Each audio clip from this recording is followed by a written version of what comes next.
People மனசுல உணரணும். ஒரு 60-70க்கு மேல ரொம்ப குண்டா இருக்கிறவங்க வந்து பல வியாதிகளால தாக்கமாகி பெட்ல இருந்துருவாங்க, இல்ல ஹாஸ்பிட்டல் இருப்பாங்க, இல்ல இறந்து போயிடுவாங்க. இன்னொரு பியூட்டி பாத்தீங்கன்னா, நான் நிறைய விஐபிஸ்க்கு பண்ணியிருக்கேங்க. எல்லாரும் டிவி முன்னால வந்துட்டு நான் வந்து ஜூஸ் மட்டும் குடிச்சு ஒல்லி ஆயிட்டேன், நான் ஸ்கிப்பிங் பண்ணி ஒல்லி ஆயிட்டேன்னு சொல்லுவாங்களே தவிர அறுவை சிகிச்சை பண்ணி நான் ஒல்லி ஆயிட்டேன்னு சொல்ல மாட்டாங்க. அது என்னமோ இப்போ மோஞ்சரம் வந்து வாரம் 25,000-30,000 and depending upon the good brands are more expensive. அப்படின்னா ஒரு மாசத்துக்கு 1 லட்சம் இருந்து 1.25 லட்சம் ஆகும். ஒரு வருஷத்துக்கு 15 லட்சம் ஒருத்தர் வந்து ஸ்பெண்ட் பண்ணுறதுக்கு ரெடி ஆகுதுன்னா இப்போ பல ஆக்ட்ரஸஸ் அந்த இன்ஜெக்ஷனை போட்டு அப்படியே ஒல்லியா இருக்காங்க. ஸோ அப்படி நம்ம மவுஞ்சாரம் எடுக்கலாம், அல்லது செமக்ளூடைட்னு ஒரு மாத்திரை வந்திருக்கு ட்ரைபல் ஷேர்ஸ், அது கூட யூஸ்ஃபுல். ஆனால் அது கூட ஒரு மாத்திரை 300 ரூபாய். 300 ரூபாவா மாத்திரை? அப்போ நீ சாப்பிடாது, நீ 300 ரூபாய்க்கு போய் மைசூர் பாக் வாங்கி திங்கிறியே, அது திங்காத. ஒரு மாத்திரை தான் விலைக்காரன் பண்ணி கொடுப்பான், லோக்கலில் இன்னும் பண்ண ஆரம்பிக்கல. ஆப்ரேஷன் மட்டும் தான் ஒரு நாள் பண்ணி அடுத்த நாள் வீட்டுக்கு போனியா, 95% பேருக்கு 30 கிலோகிராம் கம்மியாகி அப்படியே இருக்கும். ஆனா நீங்க பிரஸ் விட மாட்டீங்களா? யாராவது ஒருத்தருக்கு வந்து 10,000 பேர்ல ஒருத்தருக்கு வந்தா எங்க போயிடுச்சுடான்னு சொல்லி ஃப்ரெண்ட்ஸோட சாப்பிட்றதுனா once in lifetime, once in month, once in year. Daily என்ன பிரியாணி சாப்பிடுறது? நம்ம ஆட்கள் டிலேட் ஃபேட்னு வேற ஒன்று இருக்கு. காரில் போகும்போது சின்ன பிள்ளைங்க டிஷர்ட் ஜீன்ஸ் போட போது சைடில் 16-18 சைடில் இந்த ரவுண்டாக வர ஆரம்பிச்சு. கேட்டா இட்ஸ் மைன் யா, அது இட்ஸ் மை இண்டிபெண்டன்ஸ் யான்னு சொல்லிட்டு போகிறது வந்து ஒரு சாக்கு. ஆனால் நீ பார்த்தீங்கன்னா சில பேர் நம்ம ஆட்கள் சாரி டு சே பார்க்குறதே அவங்க சாக்கு மாதிரி தான் இருக்காங்க. 1 கோடிக்கும் அதிகமான பார்வையாளர்களை கொண்ட ஹெல்த் குரு சேனலில் உங்கள் நிறுவனத்தை விளம்பரப்படுத்த திரையில் உள்ள எண்ணை தொடர்பு கொள்ளுங்கள். ஹெல்த் குரு வியூவர்ஸுக்கு வணக்கம். இன்னைக்கு நம்ம கூட டாக்டர் ராஜ்குமார் சார் தான் இருக்காங்க. அவங்க கூட தான் நமக்கு இருக்கக்கூடிய நிறைய விஷயங்களை கேட்டு தெரிஞ்சுக்க போறோம். வணக்கம் சார். வணக்கம். ஹெல்த் குரு நேயர்களுக்கும் வணக்கம். எப்படி சார் இருக்கீங்க? சௌக்கியமா சார், ரீசெண்ட் டைமில் இந்த ஒபேசிட்டி பற்றியான ப்ராப்ளம்ஸ் வந்து நிறைய வெளியே வந்துட்டு இருக்கு. ஸோ இந்த கேரளா கேர்ள் டெத்தாக இருக்கட்டும், இந்த மாதிரி ஒவ்வொரு விஷயங்கள் வந்துட்டே இருக்கு சார். இப்போ வெயிட் லாஸ் பண்ணோம் அப்படின்னா அவங்க ஹெல்த்தியாக எந்த முறையில் பண்ணலாம் சார்? நம்பர் 1, ஒபிசிட்டி வந்து இன்னைக்கு ஒரு பெரிய ப்ராப்ளம் ஆயிடுச்சு. சமீப காலத்தில் ஐ திங்க் 2 ஞாயிற்றுக்கிழமைக்கு முன்னால் மோடிஜி பேசுகிறாரு. அது நம்ம இன்னைக்கு வந்து அந்த மன் கி பாத்னு பேசுகிறாரு. அதில் வந்து இந்தியாவில் வந்து ஒரு பெரிய பிரச்சனை வந்து எங்கே சுற்றி பார்த்தாலும் மோட்டாப்பானா உடல் பருமன் அதிகமாக இருத்தல், அது ஜாஸ்தியாக இருக்குன்னு சொல்கிறாங்க. ஏன்னா டெக்னிக்கலி மக்களுக்கு என்ன தெரியணும்னா, வெயிட் கம்மியாக ட்ரை பண்ணுறது அழகுக்கு தான். ஆனால் அழகுக்காக பண்ணாதீங்க. அழகு வந்து ஒரு சைடு எஃபெக்ட். மெயின் எஃபெக்ட் வந்து நீங்கள் ஒல்லியாக இருக்கிறவங்க தான் பல வருடங்கள் வாழ்வாங்கங்கிறது ஒரு உண்மையான ஜென்ரலைசேஷன். நீங்கள் எல்லாரும் நீங்கள் மெரினா பீச் போய் பார்த்தீங்கன்னா, இல்லைன்னா பாண்டிச்சேரியில் இந்த ப்ராமனாட்டில் பார்த்தீங்கன்னா 80 வயசு மேற்பட்டவங்க நடந்துருப்பாங்க விடிகாலில் 5,000-10,000 பேரில். அதில் எவ்வளோ குண்டாக இருப்பாங்க பாருங்கள். Maybe 1 or 2 out of 10,000. அதாவது பீப்புள் மனசில் உணரணும். ஒரு 60-70க்கு மேலே ரொம்ப குண்டாக இருக்கிறவங்க வந்து பல வியாதிகளால் தாக்கமாகி பெட்டில் இருந்துருவாங்க, இல்லைன்னா ஹாஸ்பிட்டலில் இருப்பாங்க, இல்லை இறந்து போயிடுவாங்க. இதுதான் உண்மை. ஒபிசிட்டி, டயபெட்டிஸ், சக்கரை வியாதி, ஹைப்பர் டென்ஷன், பிபி, ரத்த கொழுப்பு, இது எல்லாமே இதை சேர்ந்து வருது. மக்கள்கிட்ட சொன்னால் டாக்டர் வந்து சும்மா பீதியை கிளப்புறாங்க. ஆனால் வேறு என்றைக்குமே இல்லாத அளவுக்கு இன்றைக்கி மக்கள் இறந்துகிட்டு இருக்காங்க. அதனால் பார்த்தீங்கன்னா கோவிடில் வந்து 2 வருஷத்தில் வந்து 4.5 மில்லியன் 45 லட்சம் பேர் இறந்தாங்க. அதே காலகட்டத்தில் ஒபிசிட்டி அளவும் டயபெட்டிஸ், பிபி அளவும் NCD, நான் கம்யூனிகபிள் டிசீசஸ், தொற்று இல்லாத நோய்கள், இதனால் 39 மில்லியன், ஏறக்குறைய 4 கோடி ஒவ்வொரு வருஷம் செத்துட்டு இருக்காங்க. கோவிடுக்கு அப்புறம் கூட செத்துட்டு இருக்காங்க. இந்த வருஷம் கூட செத்துட்டாங்க. நீங்கள் வந்து எல்லாரும் கூகுள் பண்ணி பார்க்கணும். அப்போ 4 கோடி பேர் ஒவ்வொரு வருஷத்தில் உலகம் பூரா இறந்து போயிட்டுருக்காங்க. இந்தியா வந்து உலகத்தில் வந்து டயபெட்டிக் கேபிட்டல் ஆகிடுச்சு. சக்கரை வியாதிக்கு ஒரு தலைநகரம், பிபிக்கு தலைநகரம், இது மாதிரி ஆகிட்டு இருக்கு. இந்த காலகட்டத்தில் நீங்கள் எவ்வளவு உடல் பருமனை வந்து கம்மி பண்ணுறோமோ அவ்வளவு நல்லது. ஆனால் சுற்றி பார்த்தீங்கன்னா பர்கர் கடையும் பீட்சா கடையும் வந்துட்டுருக்கு. இந்த ஃபாஸ்ட் ஃபுட் விஷயங்கள் சாப்பிட வெள்ளைக்காரன் மாதிரி நம்ம இருக்கிறதுக்கு வந்து ஒரு முனைப்பு நம்ம தெரிவிக்க அவன் ரூட்டில் போகும்போது எப்படி அமெரிக்காலையும் இங்கிலாந்துலையும் எல்லோரும் குண்டாகிறாங்களோ அதுபோல் நாமும் அவங்கள மாதிரி குண்டாயிடுவோம். ஆனால் மக்கள்கிட்ட ஒரே ஒரு எச்சரிக்கை, ஒரு அமெரிக்கனோ ஒரு இங்கிலீஷ் மேனோ குண்டாக இருந்தால் அவங்களுடைய ஹார்ட்டில் சுற்றி இருக்கிற இரத்த குழாய்களில் அந்த இம்பேக்ட் வந்து அவ்வளவு இருக்காது. ஏன்னா அவங்களுடைய பிளட் வெசல்ஸே கொஞ்சம் பெருசாக இருக்கும். இந்தியன் கொரோனரிஸ்ன்னு சொல்லுவோம். ஹார்ட்டில் சுற்றி இருக்கிற கொரோனரி பிளட் வெசல்ஸ் இந்தியாவில் பெரும்பாலும் நம்ம ஜனத்தொகைக்கு அந்த சைஸ் சின்னதாக இருக்கும். ஸோ இந்த வெயிட் ஆகிறது, சுகர் ஆகுறது, பிபி ஆகுறது அந்த குரூப்புக்கு ரொம்ப ஜாஸ்தி தீய விளைவு. அதனால தான் சீக்கிரமாக நீங்கள் பார்த்தீங்கன்னா முன்னால் இது மாதிரி இருக்கவே இருக்காது. 30 வயசு 25 வயசு 28 வயசில் ஹார்ட் அட்டாக் வந்து ஸ்டென்ட் வச்சுக்கிறாங்க, எல்லாம் இறந்து போகிறாங்க. So problem of obesity is real. அது வந்து ஒரு உண்மையான பிரச்சனை நமக்குள்ளே இருக்குது. நம்பர் 1. நம்பர் 2, நீங்கள் சொன்னீங்க இந்த கேரளாவில் இந்த பொண்ணு இறந்து போனது. ஒரு பிரச்சனை இருக்குது, அதுக்கு வந்து ஒரு அறுவை சிகிச்சையால் ஒரு நிரந்தர தீர்வு இருந்தாலும் ஐயோ ஆப்ரேஷனா இன்னும் ஒவ்வொருத்தரும் பயப்படுற அளவுக்கு ப்ரெஸ்ஸோடைய ஒரு விளையாட்டுங்க. அதாவது யார் ஒருத்தர் வந்து ஒரு ஒபிசிட்டி சர்ஜரியில் இறந்து போகிறாங்க வச்சுக்கோங்க. சமீப காலத்தில் கூட குரோம்பேட்டில் எங்கேயோ ஒன்று நடந்துச்சு. எல்லாம் அதை பற்றி எழுதி ஒரு மனசுக்கு எல்லார் மனசுலையும் ஒரு பீதியை உண்டாக்குறது. அதாவது ஒரு ஃபார்முலா 1 ரேஸில் ஒருத்தர் இறந்து போனான் காரில், நாம் எல்லோரும் வீட்டில் இருந்து ஆஃபீஸுக்கு காரில் போகிறதுக்கு பயப்படுறோமா? அந்த கார் வேறு, இந்த கார் வேறு. அதே போல் ஒரு 250-300 கிலோகிராம் ஆள் இப்படி இவ்வளோ பெருசாக மூச்சு விடுறதே கஷ்டப்பட்டு அவங்க ஒரு பெரிய ஆப்ரேஷன் பண்ணுறதுக்கும் ஒரு 100-120 கிலோகிராம் ஆட்கள் பண்ணுறதுக்கும் பெரிய வித்தியாசம் இருக்குது. அந்த ஹை ரிஸ்க் கேட்டகரியில் இப்போ நானும் ஒரு 300-400 பண்ணியிருப்பேன் கடந்த 22 வருஷத்தில். அதில் ஒருத்தர் 2 பேர் சீரியஸ் ஆகி அதில் ஒருத்தர் இறந்து கூட போனாங்கங்கிறது உண்மை. அதனால் யாருக்குமே பண்ணாமல் விட்டோம்னா ஜனத்தொகைக்கு அந்த அட்வான்டேஜ் கிடைக்காம போகும். ஓகே. இன்னொரு ஒரு பியூட்டி பார்த்தீங்கன்னா, நான் நிறைய விஐபிஸ்க்கு பண்ணியிருக்கேங்க. எல்லாரும் டிவி முன்னால் வந்துட்டு நான் வந்து ஜூஸ் மட்டும் குடித்து ஒல்லி ஆகிட்டேன், நான் ஸ்கிப்பிங் பண்ணி ஒல்லி ஆகிட்டேன்னு சொல்லுவாங்களே தவிர அறுவை சிகிச்சை பண்ணி நான் ஒல்லி ஆகிட்டேன்னு சொல்ல மாட்டாங்க. அது என்னமோ இந்த அறுவை சிகிச்சை பண்ணுறது மட்டும் தே ஃபீல் பேட். அதான் சார், இப்போ இந்த ஃபேட் லாஸ் சர்ஜரின்றது எந்த அளவுக்கு சார் குட்டாக இருக்கும்? இப்போ ஒரு விஷயங்களை கண்டினியூஸாக ஃபாலோ பண்ணி நம்ம வெயிட் லாஸ் பண்ணோம் அப்படின்னா அது ஓகே ஹெல்தி அப்படின்ற மாதிரி சொல்கிறாங்க. ஆனால் இன்ஸ்டண்ட்டாக வெயிட் லாஸ் பண்ணிட்டு இந்த சர்ஜரி பண்ணுறது எந்த அளவுக்கு ஹெல்த்துக்கு okay sir? Good question. C, ஒருத்தர் வந்து 5-10 கிலோகிராம் எக்ஸ்ட்ரான்னா நிச்சயமாக அவங்களுக்கு இந்த ஆப்ரேஷன் தேவையில்லை. 20 கிலோகிராம் அதிகம் மட்டும் இருந்தால் கூட ஓரளவுக்கு தேவையில்லை. ஆனால் 30-35 கிலோகிராமுக்கு மேலே இருந்தால் அவங்களாலம்மா ஒரு ட்ரெட்மில்லில் ஓட முடியாது. அவங்க கால் உடஞ்சிரும், இல்லைன்னா ட்ரெட்மில் உடஞ்சிரும். அப்போ எக்ஸசைஸ் பண்ண முடியாது. நான் பார்க்கில் போய் நடக்கிறேன் சார், எல்லார்ட்டையும் சொல்கிறேன், அம்மா எங்கேயுமே ஒரு ஸ்பெஷல் மேஜிக் பார்க் இல்லை, இந்த பார்க்கில் நடந்தால் 20 கிலோ கம்மியாகும், உலகத்திலேயே எந்த ஒரு பார்க்கும் இல்லை. ஆனால் என்கிட்ட நான் சொன்ன வச்சுங்க, ஆமா 30-40 கிலோ சார், வீட்டு பக்கத்தில் பார்க் இருக்குது சார், நான் நடந்து பார்க்குறேன். எந்த ஒரு பார்க்கும் அப்படி இல்லை, எந்த ஒரு பீச்சும் அப்படி இல்லை. 30-40 கிலோ பர்மனெண்ட்டாக லாஸ் பண்ணுறது ரொம்ப ரொம்ப கஷ்டம், ஆல்மோஸ்ட் இம்பாசிபிள். அதனால் ஜாக்கிரதையாக ஒரு சரியாக எல்லாம் கால்குலேட் பண்ணி நல்லா ரெகுலராக பண்ணுற ஒரு இடத்துல இந்த ஆப்ரேஷன்ஸ் பண்ணோன்னா சரியான ஹார்ட் பேக்கப், லங் பேக்கப் எல்லாம் வச்சுட்டு பண்ணோன்னா சூப்பர். நான் என்கிட்ட இங்கே ட்ரெயின் பண்ணி அமெரிக்கா இங்கிலாந்துக்கு போன டாக்டர்ஸ்க்கு வந்து 2 வருஷம் 3 வருஷம் 4 வருஷம் வெயிட்டிங் லிஸ்ட் இருக்குது இந்த ஆப்ரேஷன் பண்ணுறதுக்கு.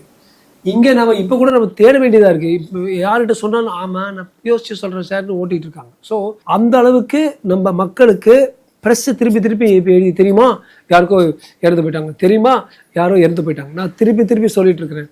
ஆப்ரேஷனால் ஒரு 10-20 பேர் இறந்து போகிறதுக்கு ஒவ்வொரு வருடமும் இந்த உலகத்தில் 4 கோடி பேர் இறந்துட்டுருக்காங்க. ஸோ நாம் ஒரு தராசில் வச்சு பார்த்து யாருக்கு இது ஆதாயம்னா 30 கிலோகிராமுக்கு மேலே இருக்கிறவங்களுக்கு இந்த ஆப்ரேஷன் பண்ணால் அதுக்கப்புறம் அவங்க பார்க்கில் நடக்கலாம், அதுக்கப்புறம் அவங்க கொஞ்சம் டயட்டில் இருக்கலாம். அது 3வது பார்ட். 4வது பார்ட் இந்த கேரளாவில் நடந்த பொண்ணு. இப்போ எப்படியாவது நம்ம ஆப்ரேஷன் அவாய்ட் பண்ணணுங்கிற ஒரு மனப்பான்மை இருக்கும் பொழுது வேறு யாராவது ஒருத்தர் ஒரு 3வது மனுஷன் வந்து எனக்கு தெரிஞ்ச ஒரு சூரணம் கொடுக்குறேன், இது நீ ஒன்றும் சாப்பிடாம இது மட்டும் சாப்பிடணும்னு சொல்லும்பொழுது அது செக்டா, அது வந்து ஒழுங்கான ஒரு ட்ரையல்ஸ்க்கு வந்திருக்கா, இது வந்து அங்கீகாரப்பட்டிருக்கா, ஒன்றும் பார்க்காம பிளைண்டாக எடுக்கும்பொழுது அதுக்கு வேறு சைடு எஃபெக்ட் இருந்தால் அதுக்கு வந்து மாயிறாங்க நம்ம ஆட்கள். இதுதான் முக்கியங்க. இப்போ ஆப்ரேஷனும் இல்லாமல் அங்கீகரிக்கப்பட்ட மாத்திரை மருந்து கொடுத்து ஒருத்தர் கம்மியாக்க முடியுமா? இப்போ மார்க்கெட்டில் இப்போ வந்திருக்கு, ஒரு இன்ஜெக்ஷனும் வந்திருக்கு, ஒரு மாத்திரை வந்திருக்கு. சார் நானும் பார்த்தேன் அந்த மோன்ஜாரோ அப்படின்ற ஒரு இன்ஜெக்ஷன், பிரில்லியன்ட் இன்ஜெக்ஷன் மோன்ஜாரோ. ஆனால் மோன்ஜாரோ வந்து ஒவ்வொரு இன்ஜெக்ஷனும் 20,000 to 35,000 rupees ஆகும். அது வந்து கொடுத்துக்கிட்டே இருக்கணும், லைஃப் லாங் யூஸ் பண்ணலாம். Life long. அதெல்லாம் சோ நீ என்ன இன்சுலின் ஒரு வாட்டி கொடுத்தா சக்கரை வியாதி போயிடுமா? நான் வேற நினைச்சேன் சோ ஒன்ஸ் நம்ம அந்த இன்ஜெக்ஷன் போட்டாலே வெயிட் குறைஞ்சிரும் போல. இல்ல, நம்மளுடைய கற்பனை, நம்மளுடைய வேண்டுகோள், ஒரு விருப்பம் மாதிரி இருக்கலாம், விருப்பம் இருக்கலாம், மக்களுக்கு ஒரு வேண்டுகோள் சொல்லலாம். ஆனால் அப்படி இல்லையே ஒன்றும். இப்போ மோன்ஜாரோ வந்து வாரம் 25,000-30,000 and depending upon the good brands are more expensive. அப்படின்னா ஒரு மாதத்துக்கு 1 லட்சம் வந்து 1.25 லட்சம் ஆகுது. ஒரு வருஷத்துக்கு 15 லட்சம் ஒருத்தர் வந்து ஸ்பெண்ட் பண்ணுறதுக்கு ரெடி ஆகுறதா இப்போ பல ஆக்ட்ரஸஸ் அந்த இன்ஜெக்ஷனை போட்டு அப்படியே உள்ளியா இருக்காங்க. இதனால இன்னர் ஆர்கன்ஸ்க்கு ஏதாவது எஃபெக்ட் ஆகாதா சார்? எந்த ஒரு கெமிக்கலை நம்ம பயன்படுத்தினாலும் இதுதான் உண்மை. எந்த ஒரு எப்படி சாப்பாடு எடுத்தாலே அதுக்கு நல்லதும் கெட்டதும் இருக்கு, அது ஒரு கெமிக்கல். அது போல் எந்த வித ஒரு இன்ஜெக்ஷனோ ஒரு மாத்திரையோ நம்ம இதெல்லாம் ரசாயன பொருட்கள் தான். ஒவ்வொரு ரசாயன பொருட்களுக்கும் ஒரு எஃபெக்ட் இருக்கும், ஒரு ஆன்டி எஃபெக்ட் இருக்கும். அது ஸோ ஃபார் எக்ஸாம்பிள் இந்த மோஞ்சார் எடுக்கும்பொழுது லிவரில் வந்து கொஞ்சம் கொழுப்பு அதிகமாக கூடலாம். ஸோ ஆல்ரெடி ட்ரிங்க்ஸ் போடுறவங்க, வேறு பல காரணங்களால் கல்லீரலில் வந்து கொழுப்பு அதிகமாக வந்து கட்டி இருக்கிற ஒரு சில குறிப்பிட்ட ஒரு சில நோயாளிகள், இவங்களுக்கு வந்து இந்த ஃபேட்டி லிவர் அதிக கொழுப்பு உள்ளே போன கல்லீரல் வியாதி வரலாம், லிவர் ஃபெயிலியர் கூட வரலாம். எந்த ட்ரீட்மெண்ட் வந்து சார் எனக்கு வந்து ஒரே ஒரு சைடு எஃபெக்ட் கூட இல்லாத ஒரு ட்ரீட்மெண்ட்னா ஹிமாலயாஸ்க்கு போய் ஒரு குகைக்குள்ளே உட்காந்துக்கிட்டு நின்றுட்டு ஓம் நம சிவாயன்னு சொல்லிட்டே இருந்தால் 9 மாதத்துக்கு டெஃபினட்டாக வெயிட் கம்மியாயிடும். அது தவிர எந்த ஒரு மாத்திரை மருந்து எல்லாம் நினச்சிட்டு இருக்காங்க ஹெர்பல் மாத்திரைனா அதுக்கு வந்து ட்ரீட்மெண்ட் இருக்கு, அது சைடு எஃபெக்டே இருக்கா சார்? இந்த உலகத்தில் ரொம்ப பெரிய விஷயங்கள் பார்த்தீங்கன்னா அதெல்லாம் இயற்கையால் கொடுக்கப்பட்ட விஷயங்கள் தான். Cyanide biggest poison, natural. Biggest இந்த ஒரு பாம்போடைய பாய்சன் நேச்சுரல். ஸோ நேச்சுரலாக ஒரு விஷயம் இருக்கிறதுனால அதுக்கு சைடு எஃபெக்ட் இருக்காதுன்னு நம்ம நினைக்கவே கூடாது. அது ரொம்ப தப்பு. I am all for natural medicines, but don't expect zero side effects. So அப்படி நம்ம மவுண்ட்ஜாரோ எடுக்கலாம், அல்லது செமக்ளூட்டைட்னு ஒரு மாத்திரை வந்திருக்கு ரைபல்சியஸ்னு, அது கூட யூஸ்ஃபுல். ஆனால் அது கூட ஒவ்வொரு மாத்திரை 300 ரூபா. 300 ரூபாவா மாத்திரை? அப்போ நீ சாப்பிடாது, நீ 300 ரூபாய்க்கு போய் மைசூர் பாக் வாங்கி திங்கிறியே, அது திங்காத. ஒரு மாத்திரை தான் விலைக்காரன் பண்ணி கொடுப்பான், லோக்கலில் இன்னும் பண்ண ஆரம்பிக்கல அதெல்லாம். அந்த 300 ரூபா மாத்திரை டெய்லி சாப்பிட்டா அது கூட நீங்கள் பார்த்தீங்கன்னா weight loss will be 10% to 8%. So ஒருத்தர் வந்து டெய்லியும் அந்த டேப்லெட் எடுக்கணும், டெய்லி காலையில் வந்து சாப்பிடணும். டெய்லி சாப்பிட்டுட்டு இருந்தால் ஒரு மாதத்துக்கு 10,000 ரூபாய் அப்படி வரும். ஸோ வருஷத்துக்கு பார்த்தீங்கன்னா 1.25 லட்சம் 1.5 லட்சம். எப்போ இந்த 1.25 லட்சம் நம்ம வருஷத்துக்கு ஸ்பெண்ட் பண்ணுறது நம்ம ஸ்டாப் பண்ணுறோமோ புஷ்ஷுன்னு காற்றடிச்ச மாதிரி திருப்பி வந்துடும். அது மவுண்ட்ஜாராவும் சரி, இந்த ரைபல்சியஸ் செமிக்ளூட்டேட் இருந்தாலும் சரி, எது எடுத்தாலும் அதே இம்பேக்ட் தான். ஸோ தேர் இஸ் இதை சாப்பிடு வாழ்நாள் பூரா நீ ஒல்லியாக இருப்பேங்கிற எந்த ஒரு மாத்திரை மருந்து ஹெர்பல் இது ஒன்றுமே இல்லைங்கிறது மக்கள்கிட்ட நான் சொல்ல வேண்டிய ஒரு முக்கியமான விஷயம். எல்லாமே டெம்பரரி. ஆப்ரேஷன் மட்டும் தான் ஒரு நாள் பண்ணி அடுத்த நாள் வீட்டுக்கு போனியா 95% பேருக்கு 30 கிலோகிராம் கம்மியாகி அப்படியே இருக்கும். ஆனால் நீங்கள் ப்ரெஸ் விட மாட்டீங்க. யாராவது ஒருத்தருக்கு வந்து 10,000 பேரில் ஒருத்தருக்கு வந்தால் எங்கே போயிடுச்சுடான்னு சொல்லி மக்கள் அதை பார்த்து பயந்து அது வந்து அங்கே ஐயோ ஆப்ரேஷன் வேணாம், அதுக்கு பதிலாக நான் வந்து அங்கீகரிக்கப்படாத ஒரு மாத்திரை எடுத்துப்பேன், எவனோ ஒருத்தர் வீட்டில் பொடி பண்ணி கொடுக்குற பவுடர் நான் எடுத்துப்பேன், ஆனால் ஒரு அஃபிஷியல் அங்கீகரிக்கப்பட்ட ஒரு அறுவை சிகிச்சை பண்ணிக்க மாட்டேன்னு நம்ம மக்கள் நினைக்கிறாங்களே சார். அதுவும் நம்ம இப்போ ரீசெண்ட் டைம்ஸில் இந்த ஜங்க் ஃபுட்ஸ் எல்லாம் அதிகமானனால தான் ஒபேஸ் அதிகமாக தான் சார். டெஃபினட்டாக நீங்கள் பார்த்தீங்கன்னா பிரியாணிங்கிறது வந்து ஒரு வருஷத்துக்கு ஒரு பக்ரீதுக்கோ ரம்ஜானுக்கோ சாப்பிட வேண்டிய விஷயம். நீங்கள் டி நகர்லையோ சைதாப்பேட்டையிலையோ அந்த பிரியாணி கடை போய் பாருங்கள். அது ஒரு ஜோக், பிரியாணி மச்சி 30-40 வயசில் வந்து ஐடி அவங்களாம் ஹார்ட் அட்டாக்கோட செத்து போகிறாங்க மச்சி. இதெல்லாம் ஒன்ஸ் ஒரு எப்போவாவது செலிப்ரேட் பண்ணுற விஷயத்த டெய்லி பிரியாணி நம்ம ஆளுங்க, daily fried rice, daily burger, daily pizza. இது இல்லாமல் இருக்க சொல்லுங்கள் நம்ம ஆட்களை. இதுதான் தமிழண்டாவா? இப்போ நான் தமிழண்டா சங்கத்தமிழில் பார்த்தீங்கன்னா ரொம்ப அழகாக போட்டோம், குறிஞ்சி காவியம்லாம் அதெல்லாம் சொன்ன ஆரம்பித்தா தமிழண்டா போய் பயண்டா ஆகிடும். அழகாக அந்த மில்லட்ஸ் சிறுதானியங்கள் சாப்பிட்டாங்க நம்ம முன்னோர்கள். அது மில்லட் சாப்பிட்டா சிறு வில்லேஜ் ரைஸ், நம்ம பொன்னி ரைஸ், இது மாதிரி விஷயங்கள் நல்ல விஷயங்களை சாப்பிட்டு ஹெல்த்தியாக இருப்போமா? அது இந்த புறநானூறு அகநானூறு இதிலெல்லாம் வந்து எங்கேயாவது எழுதியிருக்கா பர்கர் தின்னு பீட்சாவை தின்னு? எங்கே எழுதலை. அப்போ மட்டும் பர்கர் வேணும் நம்ம ஆட்களுக்கு. ஏன் ப்ரோ பீட்சா சாப்பிடலாம் ப்ரோன்னு சொன்னால் எல்லாரும் பார்ப்பாங்களாம், இவர் வந்து ஸ்டைலிஷாக இருப்பாராம், இவர் வந்து ஒரு அஜித் விஜய் மாதிரி இருப்பார். ஆனால் போவாங்கடா நல்ல தமிழனா வேட்டி சட்டையை போட்டு வந்து நின்றுட்டு நான் தமிழன்டா ஒழுங்காக உண்மையை பேசிட்டு போக வேண்டாம்னு சொல்கிற தமிழனை நான் என்றைக்கும் மதிப்பேன். இதெல்லாம் எவனோ ஒருத்தன் காட்டுற ரோட்டில் பார்த்தீங்கன்னா அவங்க வீட்டில் போய் சேருவோம். வெள்ளைக்காரன் ரோடை காது இந்த ப்ரோன்னு சொல்லிட்டு இதெல்லாம் சொல்லிட்டு எந்த சங்க தமிழ் இப்படி சொல்லலை, நான் எம்ஜிஆர் ரசிகன் தான், நான் இப்படி சொல்லலை, நான் இப்படியும் யாரும் சொல்லலை. நம்ம சாப்பாடு வந்து நம்மளுடைய மரபு அணுக்கு ஏற்ற போல் நம்ம சாப்பாடு சிறுதானியங்கள், வெஜிடபிள்ஸ், வில்லேஜ் ரைஸ் இப்படி சாப்பிட்றப்ப நான் பாருங்க 62 63 10 கிலோமீட்டர் ஜாலியாக டெய்லி ஓடுவேணும். இந்த மண்ணாங்கட்டிலாம் சாப்பிடவே மாட்டேன். பர்கர், பீட்சா, கேக்கு, ஐஸ்கிரீம். புறநானூரில் இல்லைங்க ஐஸ்கிரீமு, எங்கேருந்து வந்துச்சுங்க? அகநானூரில் இல்லைங்க கேக்கு. இன்றைக்கி ஹாப்பி பர்த்டேன்னு சொல்லி கேக்கு விட்டது வெள்ளைக்காரன். ஒரு பக்கம் நம்ம வந்து சங்கே முழங்குன்னு சொல்லிட்டு இருக்கோம், இன்னொரு பக்கம் வந்து வெள்ளைக்கான பின்னால் ஓடிட்டு இருக்கிறோம். நம்மளோட பாரம்பரியத்தை நம்ம ஒட்டி சீலம்பத்தை சுற்றி, மும்சக்குவை சுற்றி, மடுவை சுற்றி, கரலையை சுற்றி நம்ம வந்து தமிழ்நாட்டுக்கு தண்டால்ஸை போட்டுக்கிட்டு புல்லப்ஸை பண்ணிக்கிட்டு தமிழ் வீரனாக இருந்துட்டு ஒழுங்காக சாப்பிட்டா 62 எனக்கு தொப்பை இல்லை, எனக்கு 80 தொப்பை இருக்காது. நீங்கள் பாருங்கள், இருக்காது. ஏன்னா நான் இந்த ரபிஷ்லாம் சாப்பிட மாட்டேன். பிரியாணிங்கிறது சங்கத்தமிழில் இல்லை, சிலப்பதிகாரத்தில் இல்லை. ஏன் எப்பாவது ஃப்ரெண்ட்ஸோட சாப்பிட்றதுனா once in lifetime, once in month, once in year. Daily என்ன அது பிரியாணி சாப்பிட்றது? நம்ம ஆட்கள் டிலேடு ஃபேட்னு வேறு ஒன்று இருக்குது. நீங்கள் சின்ன பசங்க பார்த்தீங்கன்னா 18-20 வயசு, ஐடி பசங்க 22 வயசு, மெட்டபாலிக் ரேட் அப்போ ஹையாக இருக்குங்க. என்ன வேணால் திங்கலாம் அப்போதைக்கு, ஆளு புள்ளியாக இருப்பான். அது லேடிஸ்க்கு அவ்வளோ இருக்காது. நீங்கள் பார்த்தீங்கன்னா நவடேஸ் டக்குன்னு போகும்போது பார்ப்பேன், லேடிஸ் காரில் போகும்போது சின்ன பிள்ளைங்க டிஷர்ட் ஜீன்ஸ் போட போது சைடில் 16-18 சைடில் இந்த ரவுண்டாக வர ஆரம்பிச்சிருக்கு. கேட்டால் இட்ஸ் மைன் யா, அது இட்ஸ் மை இண்டிபெண்டன்ஸ் யான்னு சொல்லிட்டு போகிறது வந்து ஒரு சாக்கு. ஆனால் நீ பார்த்தீங்கன்னா சில பேர் நம்ம ஆட்கள் சாரி டு சே இட், பார்க்குறதே அவங்க சாக்கு மாதிரி தான் இருக்காங்க. என்ன பண்ணுறது?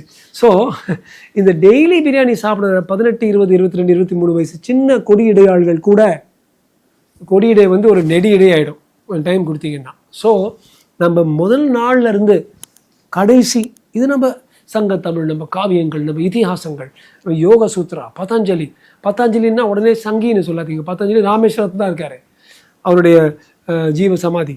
அவங்க எல்லாம் பார்த்தீங்கன்னா நம்ம மூச்சு விடுறதுலையும் சாப்பிட்றதுலையும் தண்ணி குடிக்கிறதுலையும் இதில் தான் நம்ம வாழ்க்கையே அடங்கியிருக்கு. இதில் தான் நம்ம ஹேபிட்ஸும் இதில் ஃபார்ம் ஆகும். இது நம்ம வந்து மக்கள்கிட்ட திருப்பி எடுத்து சொல்லணும். இது நம்ம வந்து இப்போ 2025 இது புரியாது. இப்போ 30-35 கிராஸ் பண்ணவங்க நான் சொல்கிற உண்மை தெரியும். ஏன்னா 2025 நீங்களும் அங்கே வெளியில் பிரியாணி கடைக்கு உள்ள நின்றுருப்பீங்க. இப்போ தொப்பை வந்துருச்சுன்னு கஷ்டப்பட்டுருப்பீங்க. சுதந்திரத்துலேருந்து சிஸ்டர் 2025 வரைக்கும் இந்த கடந்த 75-76 வருஷத்தில் ரொம்ப அதிக அளவு ஜனத்தொகையில் இந்த வயிறு பெருசாக வர்றதுனாலவும் நான் எப்போவுமே சொல்லுவேன், நீங்கள் ஆந்திர பிரதேஷ்லேருந்து வந்தாலும் சரி, அருணாச்சல் பிரதேசில் வந்தாலும் சரி, இந்தியன்ஸ்க்கு வந்து மத்திய பிரதேசம் கொஞ்சம் பெருசாக இருக்கும். இந்த இது மத்திய பிரதேசம் ரொம்ப பெருசாக இருக்குது. தமிழ்நாடும் மத்திய பிரதேசம் மற்ற விஷயத்துலாம் அரசியல் ரீதியாக சேர்றாங்களோ இல்லையோ, நல்லா மத்திய பிரதேசோடு நம்ம சேர்ந்துட்டோம். தொப்பை இல்லாமல் ஆளை பார்க்குறது, ஆனால் அவன் 25க்கு லெஸ்ன்னு அர்த்தம். அதுக்கு மேலே விறுவிறுன்னு தொப்பை வந்துடுது. ஸோ வெயிட்டு கம்மி பண்ணிடான்னா, இல்லை சார் நான் தாடி எடுத்துகிட்டு வெயிட்டு கம்மியாகுதுன்னு சொல்கிறாங்க. தாடி எடுத்தால் வெயிட்டு கம்மி பண்ணுறது, தொப்பையை கம்மி பண்ணுங்க. அப்போ தொப்பைக்கு நம்ம எல்லோரும் குட் பை சொல்லணும். அப்போ தான் நம்ம ஹெல்த்தியாக இருப்போம். நிச்சயமா சார். ஏன்னா ஒபேசிட்டி அப்படின்னு எடுத்துக்கும் போது இப்போ ரீசெண்ட் டைம்ஸில் தான் அதிகமாக இருக்குது. அது என்ன ரீசன்னால இருக்குது, அதை எப்படி கண்ட்ரோல் பண்ணுறான் அப்படின்ட்டு கிளியராக சொன்னீங்க சார். Thank you sir. 1 கோடிக்கும் அதிகமான பார்வையாளர்களை கொண்ட ஹெல்த் குரு சேனலில் உங்கள் நிறுவனத்தை விளம்பரப்படுத்த திரையில் உள்ள எண்ணை தொடர்பு கொள்ளுங்கள்.